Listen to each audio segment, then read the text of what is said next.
Müdafiə Nazirliyinin Mərkəzi Hərbi Həkim Komissiyasının rəisi işləmiş mayor Rasim Həsənovun 4 il ərzində nə qədər rüşvət aldığı bilinib.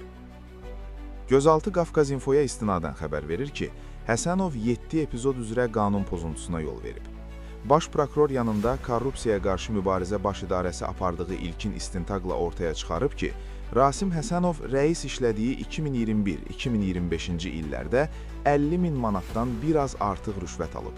Bu vəsait əsasən hərbi qulluqçuların hərbi həkimdən keçərkən saxta rəy alması və nəticədə tərxis olunmaları müqabilində alınıb. Cinayətdə iştirak edən şəxslər ilkin istintaq zamanı rüşvət verdiklərini etiraf ediblər. Təqsirləndirilən mayora vəzifə saxtakarlığı, təkrar küllü miqdarda rüşvət alma və ağır nəticələrə səbəb olan vəzifə səlahiyyətlərindən sui-istifadə etmə maddələri ilə ittiham verilib. Bu maddələrin sanksiyasında 10 ildən çox həbs cəzası nəzərdə tutulur.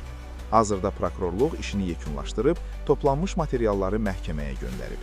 Yaxında araşdırma başlayacaq.